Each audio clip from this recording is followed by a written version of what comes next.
What is going on, everybody? Welcome into the finale of what has been such a special summer deep dive series. Whether this is your first episode, whether you binged the whole dang thing, or whether you just picked your spots and watched a few of your favorite teams, this series really is my pride and joy. I put a ton of time into this project, and I want to thank all of you for watching and letting me share this project with you. I know there's a ton of great content creators and NFL analysts out there, but I do firmly believe that you will not find a more deeper, more comprehensive preview of the upcoming NFL season, and it's been really fun to share this project with you guys. So I hope you have enjoyed. I do want to take just a quick moment to let you know how you can support this channel financially. You can support directly via PayPal or Venmo via these links right here. You can also sign up on Patreon. That is patreon.com/ThatFranchiseGuy. You'll get exclusive content, things like my film breakdowns, my weekly NFL picks, where I've had a lot of success picking games against the spread, money lines, you name it, the last couple years, hoping to keep that rolling for the gamblers out there. And also, you can use promo code FranchiseGuy on both SeatGeek if you're buying tickets, maybe going to see an NFL game. You can save $20 on your first purchase there.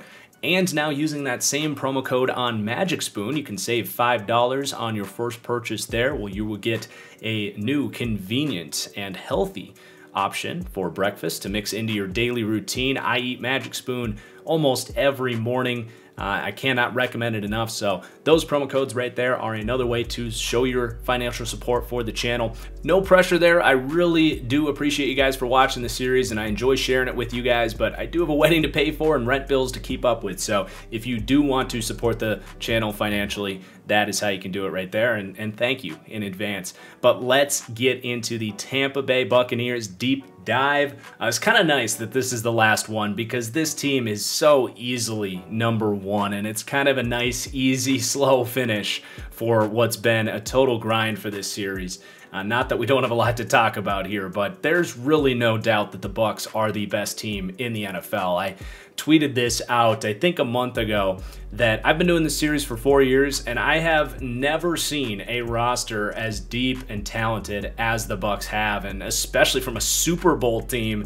You expect the Super Bowl champion to get kind of picked apart in free agency, to lose some players, and that's just not the case for the Bucs. The scary thing is this team, in reality, has a very good chance of being better than they were last year, which is very scary for the rest of the NFL. And that's going to start as we take a look at this team's offseason here that was really unique. It was very centered around just, bringing everybody back and making another run at this with the same team on top of, the draft and getting some guys back healthy. It's remarkable that the Super Bowl champions are the only team in the NFL that I can literally write NA for key departures. And that's not like hyperbole. They literally did not lose anybody of note, no coaches. Everybody is back, and it's insane the job that Jason Light did here from a salary cap management perspective to retain everybody, because they had 3 big players up for contracts with Godwin, Levante David, and Shaq Barrett, and that they really did a great job to manipulate the cap and get everybody back here. And they even have some additions as well, which is what's so scary. You get 2 borderline superstar players back. You get O.J. Howard, who in reality should be their best tight end ahead of Gronk. He's a former first-round pick in a contract year and has all the physical talent in the world. Just an unfair addition to what was already the best receiving core in the NFL. You get Vita Vea back. Yes, he was a part of that Super Bowl run, so an iffy addition there, but did miss all of last season for the most part. He's a superstar defensive tackle. They really upgraded running back. The only guy they quote-unquote lost was LaShawn McCoy, but he was a non-factor for this team, and they add Gio Bernard. And then they have the draft where it wasn't my favorite draft, but they add Joe Tryon, who looks incredible in the preseason and has a ton of upside as a long-term starter for them as a pass rusher, and will surely be a part of that defense as a rookie. So an impressive offseason, even if they don't have a ton of crazy additions. Just the fact that they didn't lose anybody and they're the Super Bowl champs and they already had the best roster in the NFL It's really crazy. So let's get into it, and let's talk about why this is the best roster in the NFL this year, and one of the best rosters I've ever seen, starting with quarterback. And the excellence with this roster really starts up front with the quarterback ranking, where they are going to come in 5th for me. And the scary thing with Tom Brady here is he could actually be better this year. Last year he actually looked a lot like the picture I was painting in the Bucs deep dive last year, where I said, look, Tom Brady leans on timing routes, being on the same page with his receivers, and having that master understanding of the offense. And as brilliant as he is, it was going to take time for those things to really get rolling. And for the first 3 months of the season, it really wasn't always pretty. But into December and into the playoffs, we really saw him get rolling and look just like prime time Tom Brady. And now you look into 2021, and barring, him all of a sudden looking like a 44-year-old quarterback, which I'm not counting on at this point. I'm done predicting a physical drop-off from Tom Brady. He just continues to defy that. But certainly a possibility here at his age, of course. But barring that, you get O.J. Howard back this year. You have a full season of Antonio Brown with his off-field gimmicks seemingly behind him. You get Chris Godwin fully healthy. You get the second year in this offense. There's very few reasons why Tom Brady shouldn't actually be better this year. Now, I do think he has physical limitations, especially at this day and age where the guys he's behind can just do things that Tom Brady simply cannot do from a physical standpoint, as far as having that amazing arm talent and the athletic ability. But he's still got the accuracy. He still navigates pockets with poise and expertise. He's going to have command of this offense, and you are going to get this quarterback room being a strength as long as Tom Brady is healthy and not looking like he's 44 years old. You got a decent backup there with Blaine Gabbert, who they brought back. He can maybe keep a game alive if Brady gets dinged up. And then Kyle Trask behind him is an interesting conversation. I'm not the biggest Kyle Trask guy. I compared him to Nick Foles, and I'll stand by that. I don't see a great career from Kyle Trask. But watching him at Florida, you can kind of see why Bruce Arians likes him. Especially, I read Bruce Arians' book, The Quarterback Whisperer, this summer, and a lot of the things he talks about really valuing from a quarterback are things that Kyle Trask showed, as far as the toughness and the ability to keep his eyes downfield while navigating pressure, and most importantly, he has that no risk it, no biscuit mentality that Bruce Arians does like and he values, and he's pretty accurate. So there's stuff in there that I see why Bruce Arians likes him and wants to work with him, but just physical limitations there. He's not a great athlete, he doesn't have a great arm, and he does have those boneheaded mistakes. So he could maybe be a little better than a Nick Foles in the NFL, but I still think that's a decent comp, and I guess we'll see if he ever becomes anything here. And I actually didn't think they needed to bring Blaine Gabbert back. I think Kyle Trask would have been a great day one backup in the NFL. Just a guy that is a little bit streaky. That is why I had the Nick Foles comps in there. But let's move on to the running back room. And this is really the prototype modern running back room.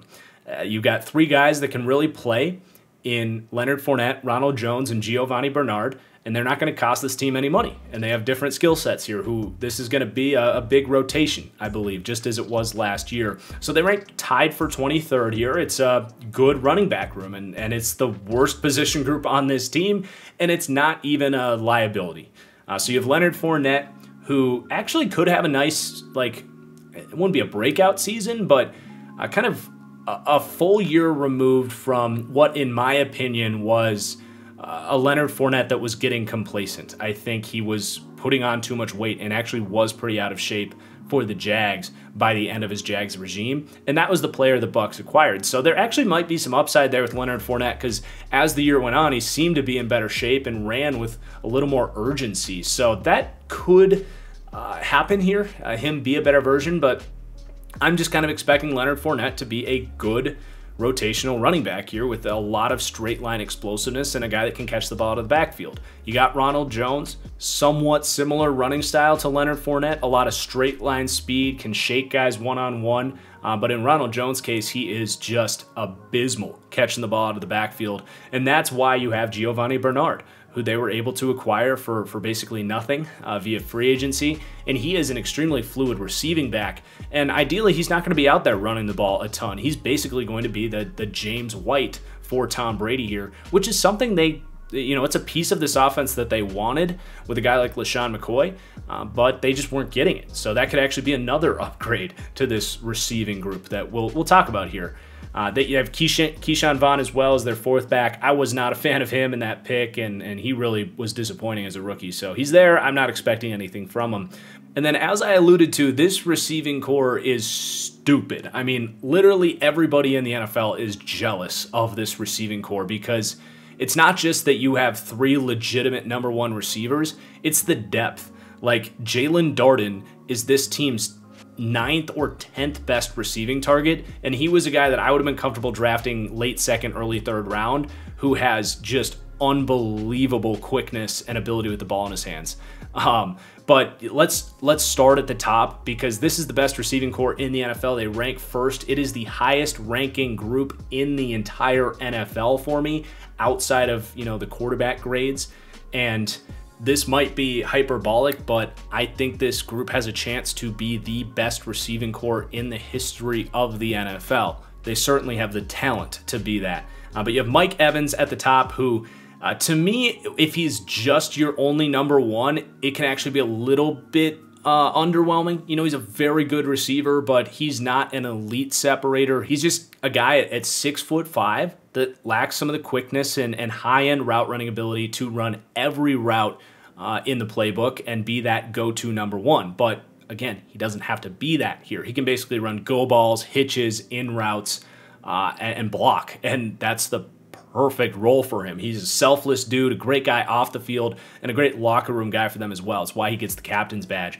His ability, in the red zone and to win contested catches and be that go-to target for Tom Brady, though, is virtually perfect when paired with Tom Brady's accuracy. So that's a great starting point. Then you get Chris Godwin, who really wasn't healthy or certainly didn't feel healthy all year. He had drops in the playoffs, was banged up, in and out of the lineup.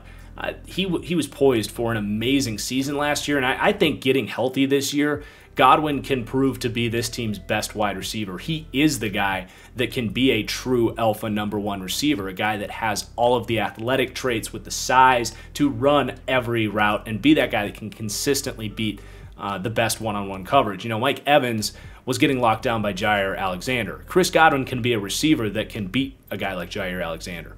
So he's got a physical play style there, and that could be contributing to his injuries that haven't gone away throughout his career, but I expect him to be healthy, and that is an elite wide receiver duo right there.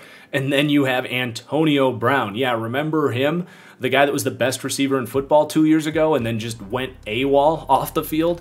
Well, he's back and came back for nothing because he wanted to play with his buddy Tom Brady. 33 years old for Antonio Brown, so he's not what he used to be. He has slowed down a little bit. But, he's almost slept on at this point because he's not going to put up big numbers. There's just not enough volume to go around.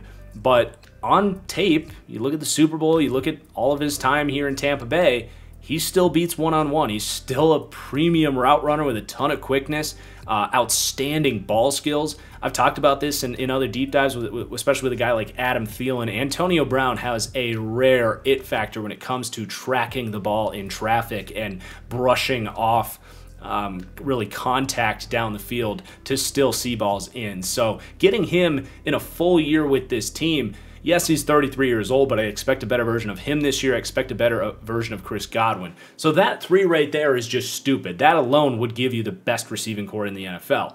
But they still have a stupid amount of other weapons here. Scotty Miller is a legitimate deep threat. We just talked about Marquez Valdes-Scantling for the Packers in our last deep dive as just kind of a perimeter deep threat guy that you can throw a couple deep balls to and keep defenses honest. That's Scotty Miller. I mean, he has a ton of speed and can get open deep, just as he did in the NFC Championship, and he will get in the mix here. But he's an afterthought with the 3 receivers ahead of him. Whereas a guy like Marquez Valdes-Scantling is a legit, has to step up number 2 option for Green Bay, which is just crazy. You have Tyler Johnson, who had no business going in the 5th round last year. He made some plays on and off last season. Good ball skills, tough receiver over the middle of the field, a guy with excellent release and route running ability, just not a super high-end athlete. And then Jalen Darden, who the fact that he is this team's 6th receiver, I honestly, hate this as a football fan, because Jalen Darden was one of my favorite receivers in this draft class just to watch. I had a late second, early third round grade on him. The Bucs get him in the 4th round, and he's just going to be a kick returner here. We're not going to get to see him on the field. I didn't think there was a huge gap between Jalen Darden and like Rondale Moore. Loved his tape coming out. So the fact that he's their 6th and a guy that can develop and potentially give you a long-term replacement to Antonio Brown, or hell, maybe you let Chris Godwin go if Jalen Darden really emerges. A smaller guy, so I don't know if he can be a true number 2 receiver, but he does have the route running and physical ability to get open, so I wouldn't rule it out entirely. So that's just wild. And then they have tight ends as well. You have Gronk, who another player that could actually be better this year than last year because he came out of retirement like a month before the season started to join this team. I thought as the season went on, he looked more and more in shape every week and looked, not like old Gronk, but still a very good tight end, a good guy with the ball in his hands, and still one of the best blocking tight ends in football. But you put O.J. Howard back into this offense, again, it's just stupid. He is a former first-round pick with a elite ceiling.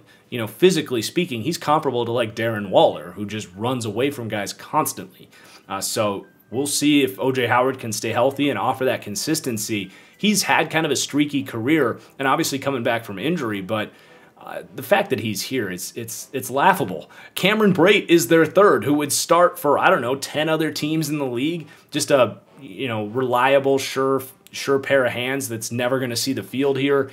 And then you have your running back room. Gio Bernard is still probably a top 10 to 15 receiving back in the NFL. I kind of mentioned how he could be an upgrade for what they were looking for that 3rd down back last year.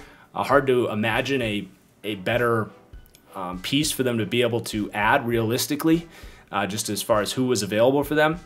Just a no-brainer addition to this offense. You got Leonard Fournette, who can catch the ball reliably and make some guys miss in space. So, my God, this is so freaking stupid how good this receiving core is. They have top-end talent, and they're going to be able to handle injuries just as they did last year, but even more so this year with how much depth they have. It's quite unfair, honestly. You could cut this receiving core in half, and you'd still have 2 top 10 receiving cores. And then the offensive line's really good too. They rank 6th there. Now, I will say if you're looking for like your Return of the Jedi trench run, like one shot in a million to find a hole in this offense that can stop them, it would be the offensive line. It's certainly a good offensive line. They rank 6th, and you're really splitting hairs and being nitpicky if you want to try to find a weakness on this offense. But I will say the lack of depth, and a lot of these guys kind of had career years, or in Tristan Wirf's case was a breakout rookie. So like Donovan Smith's pretty solid, but nothing like amazing there. You have Ali Marpet, who's kind of a rocket left guard. So not so much there, but I do think Ryan Jensen has just been a highly inconsistent pass protector. Dude's a freaking monster as a run blocker. I'm not really worried about him again, but it's just a note that he can lose in pass protection. Alex Kappa has been really inconsistent as well, and certainly their weakest link, but he's still a starting caliber right guard and a really tough player. But him and Jensen are I would just say, like, aggressive and can have worse games in pass protection. And then Tristan Wirfs, he should continue to get better. He was an all-pro caliber right tackle. This was supposed to be this team's weakness last year, was right tackle. They end up getting Tristan Wirfs in the draft, and he ends up being the best rookie tackle we've seen at least in the last 10 years. So he should really only continue to get better, which is crazy because I don't know how much better he can actually be. But as I mentioned, if you're looking for a long shot, like Return of the Jedi trench run type of deal to blow up this offense and not have it look like a top 5 unit, it's Jensen and Kappa just being below average pass protectors, and Tristan Wirfs like having a complete turnaround and his rookie season being a fluke, which is just, you know, that's the type of stuff with this Bucs team that you're hoping happens if you're another team. The other aspect of this is this offensive line was almost perfectly healthy last year outside of some stuff at right guard that they were dealing with.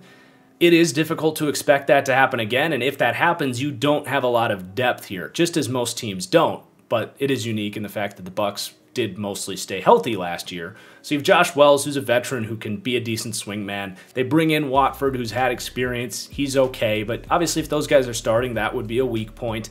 And then they're leaning on Robert Hainsey as well, who was a third-round pick. Decent prospect, has some quickness and a ton of positional versatility. I think they saw him as an instant kind of swingman for this offensive line that hopefully can help them manage some injuries. So if he's better than maybe I guess I expect as a rookie, that would solve some of their depth issues, but that's just tough to count on.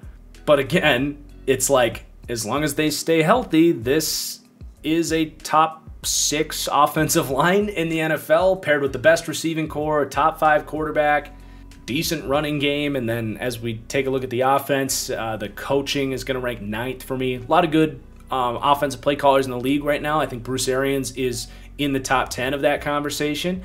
Not quite as innovative with like pre-snap motion and some of the amazing stuff that these other coordinators are doing to scheme guys open. But this is also a coach that has been in this league forever and just knows so much about offense and has a good offense coordinator in Byron Leftwich as well that's worth noting, an ascending mind there. They're going to run, at this stage in time, a unique pro-style offense. It's basically all either spread or that Shanahan West Coast, whereas the Bucs, you know, they'll still come out in I formation. They still run a lot of those more old school concepts. That's what you're going to get when you have a Tom Brady and a Bruce Arians who, you know, they grew up learning football in the 2000s, and they've adapted. They're brilliant minds, but they have, at this stage in time, that old school pro style offense, a lot more under center. They do like to run the ball on earlier downs if they can, and then they're going to build in deep shots. That's kind of your traditional pro style offense there. So overall, they rank as the 3rd best offense in the NFL behind just the Chiefs and the Packers. They're incredibly well-rounded. They are built at every single position. And that's only the beginning for this team because this defense also ranks inside the top 3. And I can't say if we've had a deep dive where a team is top 3, both offensively and defensively. It is crazy. So you start with the run defense, and they actually rank 1st in run defense this year. They were at the top last year, if not the best run defense by the end of the year. And part of that was getting Vita Vea in there healthy. You know, he missed most of last season. He's kind of Vince Wilfork meets Fletcher Cox as a defensive tackle, which is just insane. He might be the strongest player in the NFL right now. And I questioned if he was going to be able to rush the passer coming out of Washington. I knew he was going to be a great run defender. And I didn't like that pick over Derwin James, but man, he has blown away my expectations for him. And he really completes this front 7 that's one of the best in the NFL. So you have him coming back full-time, going to be a big reason why this ranks 1st, but you got Steve McLendon behind him, who's like 35 years old at this point, but they acquired him last year after the Vea injury, and he played really nice football for them. I expect as a rotational piece can contribute deep inside there. Then you got Ndamukong Suh next to them, who plays kind of that 3 technique. And yeah, he's regressing. He's, 32, 33 years old, but still has a lot of physical traits to build, I guess, lean on. You know, even if he's slowing down, he was at a time one of the freakiest defensive tackles. So he's still an above average athlete at the position and can lean on some of that and his technique. And he's still a very good run defender in there. You got William Golston, who plays a little bit more of that 4-eye, almost pass rushing oriented defensive end in this 3-4 front. Not a particularly good run defender. He's kind of a full steam ahead guy, and you will see some splash plays from him, absolutely. And when you have these linebackers and a Vita Vea and Ndamukong Suh, it's almost perfect chemistry to have a guy that just doesn't play with discipline necessarily, and he is undersized for an interior defensive lineman role. But with his quickness and the way he shoots upfield, he is a disruptor in the run game that I think other players benefit based on his fit in this defense. And then behind those 4, you got Raheem Nunez-Roches, who rotates in there, a veteran player. Patrick O'Connor, who's more of a pass rushing specialist. And then Khalil Davis is an interesting guy to keep an eye on. You know, he's not going to play a ton, I don't think, but he's got great mentors ahead of him and a guy with a ton of physical traits. I liked the landing spot when they took him in day 3 of last year's draft, a raw player, but certainly some upside down the road. And then you go to the edge, so you have 4 deep of really high-end run defenders likely, depending on what Joe Tryon offers as a rookie. But Jason Pierre-Paul, big, athletic defensive end that is kind of like Ndamukong Suh. When he wants to defend the run, he will, but maybe picks his spots a little bit. And then you have Shaq Barrett on the other side, super high effort. Only 6'2", 250 pounds. He doesn't, I guess, maintain his ground as good as some, but his effort and his strength at his size still make him a very good run defender. They rotate in Anthony Nelson, which is a nice compliment to Jason Pierre-Paul, who at this point you do just want to kind of keep fresh as a pass rusher. Anthony Nelson is one of the better run defending rotational pieces in the league, and he could start for some teams, at least in a run defending role. He has graded out exceptionally well at 6'7", playing that outside linebacker position. Was a nice prospect coming out of Iowa, and he's been kind of an underrated piece for this defense. And then Joe Tryon, kind of the wild card here.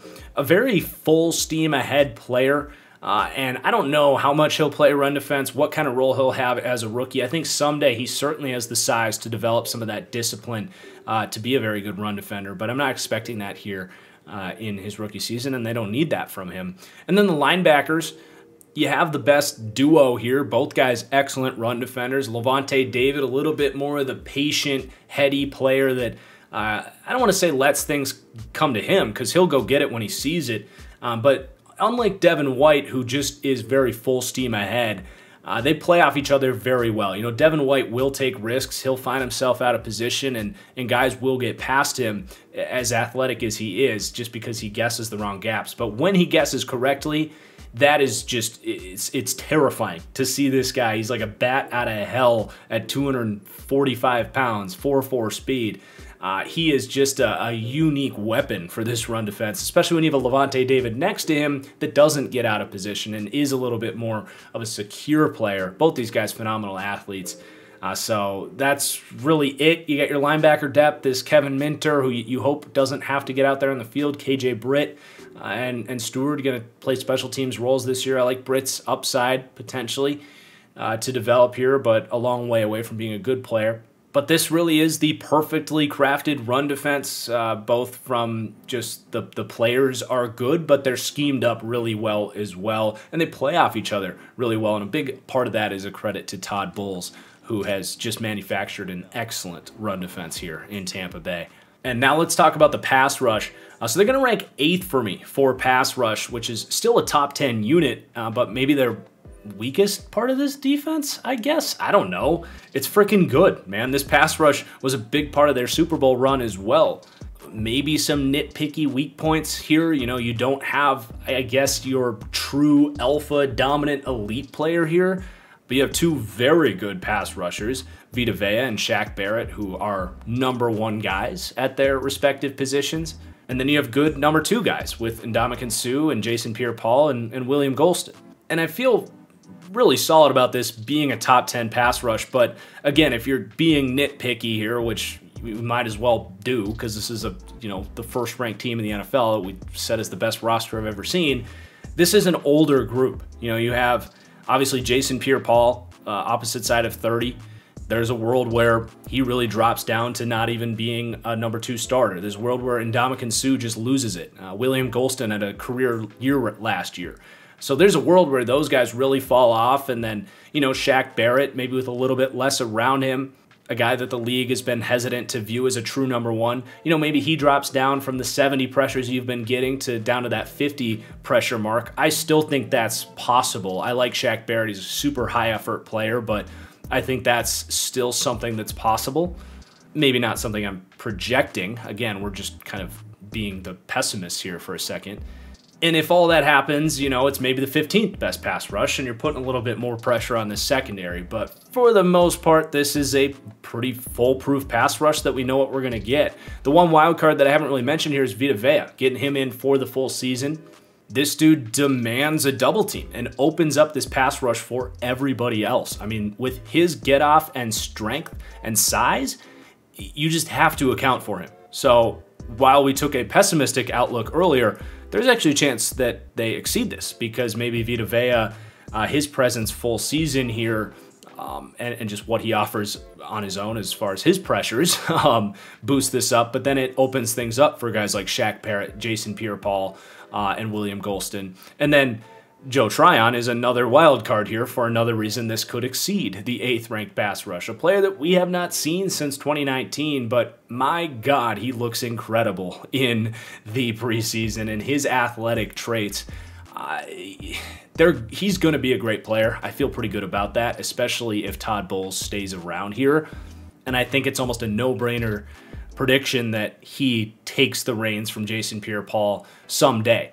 Kind of similar to me to Rashawn Gary coming in behind the Smith brothers.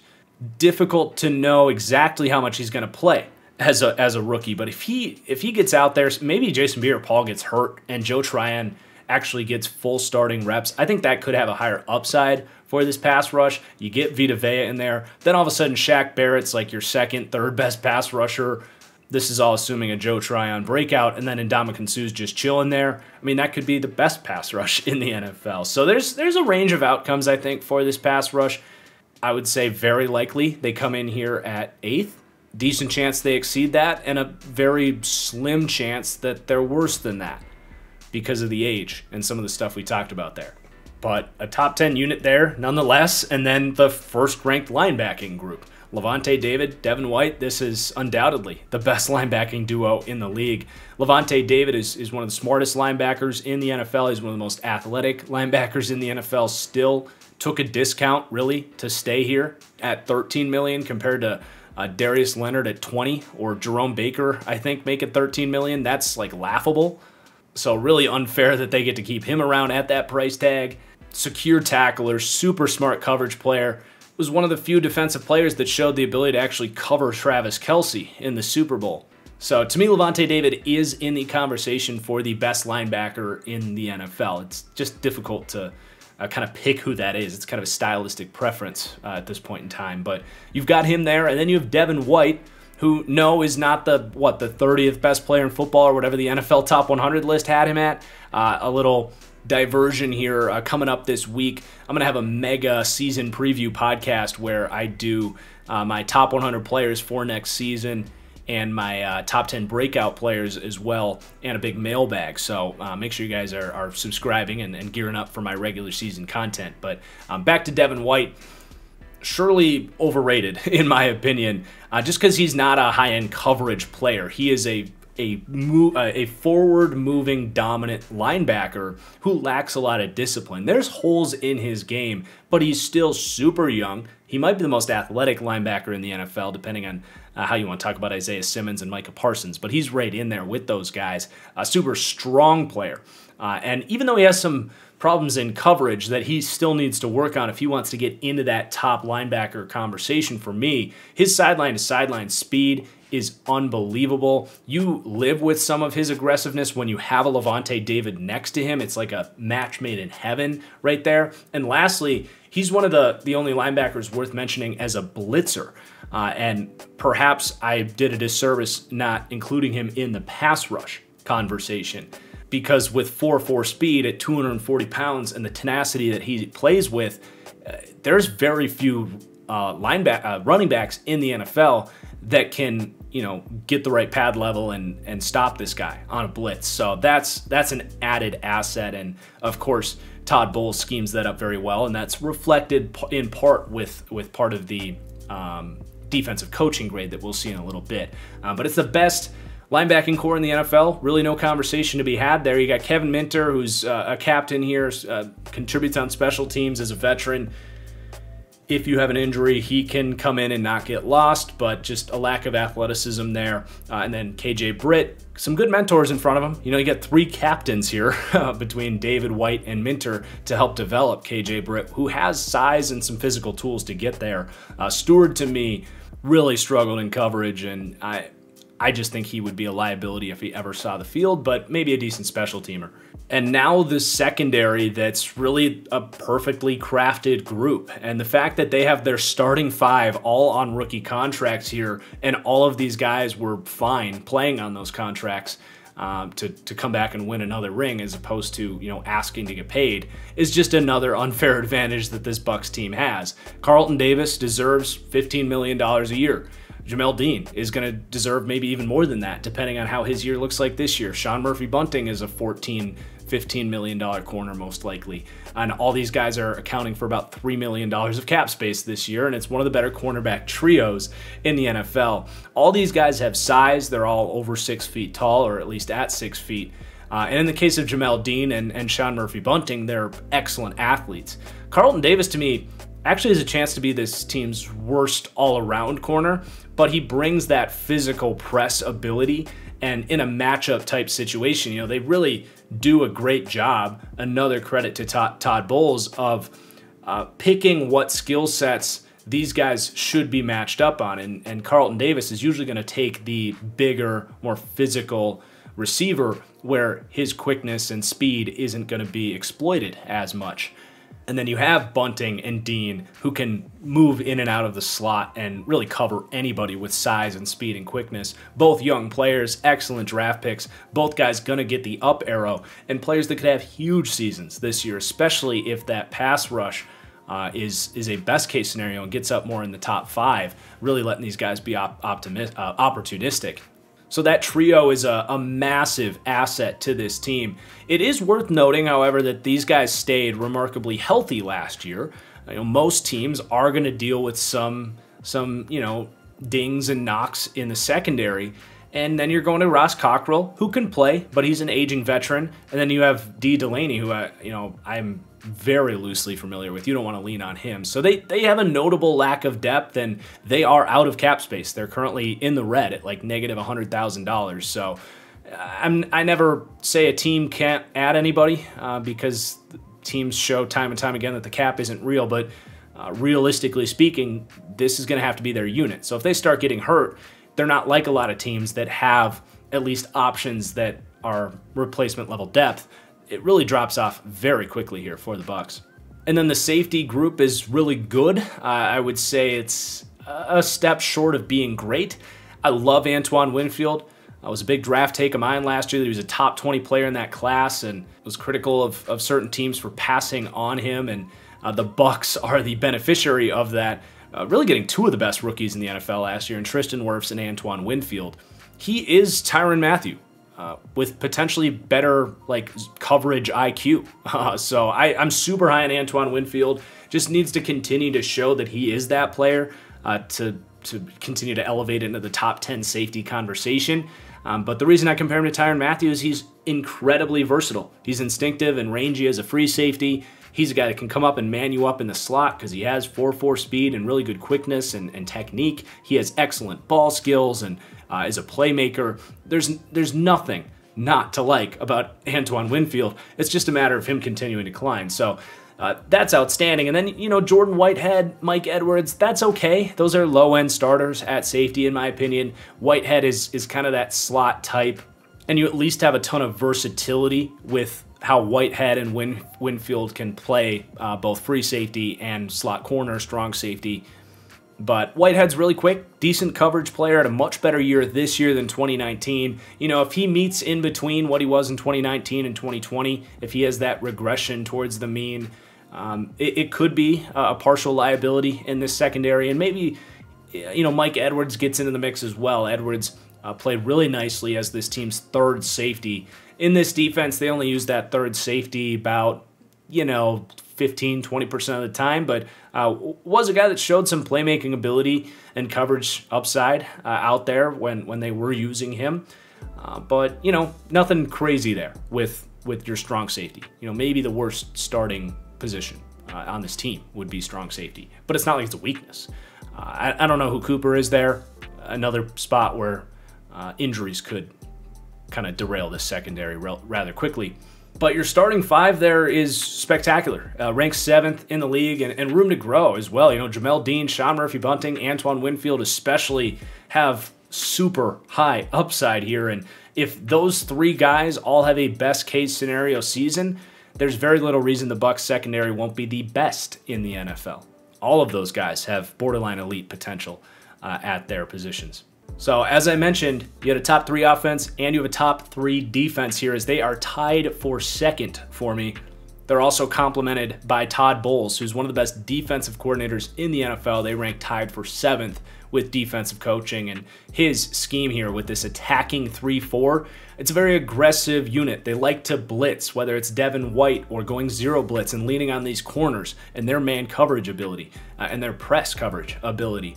They mix up coverages really well. They have a versatile safety tandem that can rotate in and out. This is one of the more complicated defenses to wrap your mind around. And when this thing is clicking, they will confuse and dominate the best quarterbacks in the league. As we saw last year, really just dunking on Patrick Mahomes and Aaron Rodgers in their first meeting. So it's a super, super dominant defense, ranking tied for second in the league. You could nitpick the home field. You know, they don't generate the most crowd noise there in Tampa Bay, but I imagine they might surprise that a little bit this year, coming off the Super Bowl. Excited to see them in 4 days here on Thursday night against the Cowboys. Their special teams is actually a weakness here. It's like the only actual weakness here. It's not the end of the world. You know, teams can figure out special teams as the year goes on, but heading into the year, it is a concern. They don't have a lot of depth on defense, as we've kind of mentioned, and their kicker right now is, I guess, Jose Borregales, maybe Ryan Suckup. They just don't have a great kicker, and the lack of depth is going to hurt their coverage ability as far as special teams, but it's not a bad weakness to have when you have literally no other ones. And then I did want to capture the culture as the best in the NFL because, you know, a big part of that is Bruce Arians, who I absolutely love. I love his personality. I was super happy to see him finally get a ring after having kind of I guess a disrespected career. Like, he's been kind of tossed around the league and never really got the recognition he deserved. And now it's cool to see him being regarded as one of the top coaches on and off the field, and a really progressive guy as well. He has a program that helps women get into the league and get jobs. I think they have an assistant that's a female. I could be wrong about that, but I just love Bruce Arians. I think his players love him as well. So that's a big part of it. But I also wanted to capture the Tom Brady effect, right? Like, yeah, they rank 5th at quarterback. He's great on the field, but does have some physical limitations when you compare him to some of your other top guys. But there is a certain culture, benefit of the doubt, creating your own luck aspect of Tom Brady that has led him to become the most accomplished quarterback of all time. He's like an on-field coach and all this stuff. And I think that really sets them over the edge for having the best culture in the NFL. I think you look at not just the fact that they know they can win with Tom Brady and he's inspiring the locker room just in that way, but the fact that he himself takes a pay cut. That's when you get Levante David saying, sure, I'll do my part as a veteran. I'll take a pay cut to stay here. You get the young corners to say, we don't need we probably should be paid if you look around the league, but we'll wait. I think that the fact that Tom Brady does that and he is the quarterback, it just permeates throughout the organization. So I do think this is the best culture in the NFL, even though this is only like the second year of this whole regime coming together. But let's wrap up and talk about the team's strengths and weaknesses one last time, and then we'll take a look at their schedule and talk a little Vegas win-loss over-under prediction.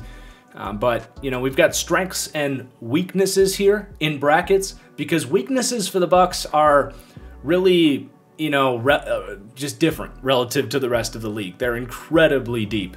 You look at the strengths there, literally every position group other than like running back, quarterback, offensive line, receiving, offensive coaching, run defense, pass rush, linebackers, secondary, and defensive coaching are all legitimate strengths for this team relative to the rest of the league, which is just stupid. And then you look at the quote-unquote weaknesses. Special teams is an actual weakness. Like, you might be worried about this kicker situation and their coverage unit, but really not the end of the world there. And then, like, you're poking at, like, the age and just banking on guys like Ndamukong Suh, Jason Pierre-Paul, Tom Brady, of course, Antonio Brown, Ryan Jensen maybe. I don't know. This is an older roster, so you're saying, okay, Levante David maybe. Okay, they had a great year last year, but maybe this is the year a lot of these guys have drop-offs in their game, and the roster actually isn't as good as they maybe thought.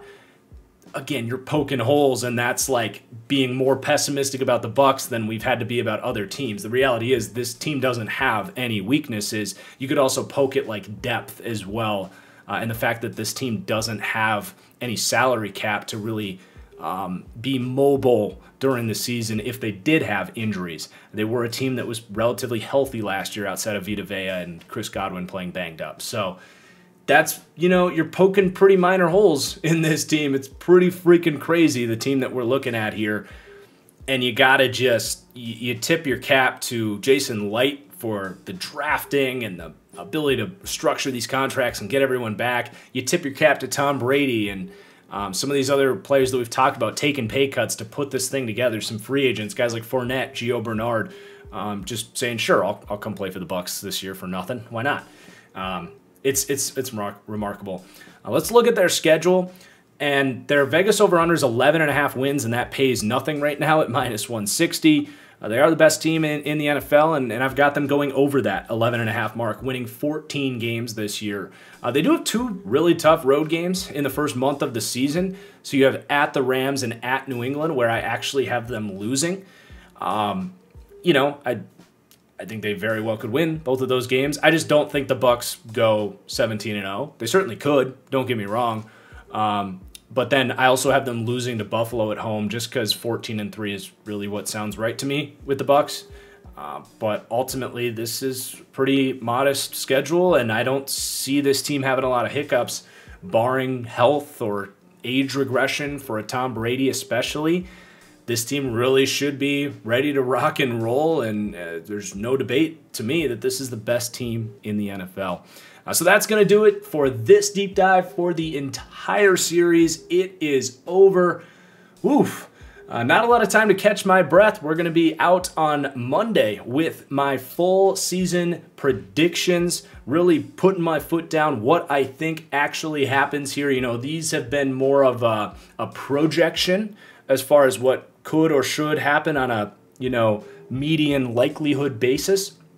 I'm going to actually go with my gut on Monday, put out my records, playoff predictions, do awards, all that good stuff. We're going to have an epic podcast on Wednesday as well that I mentioned in the middle of this video.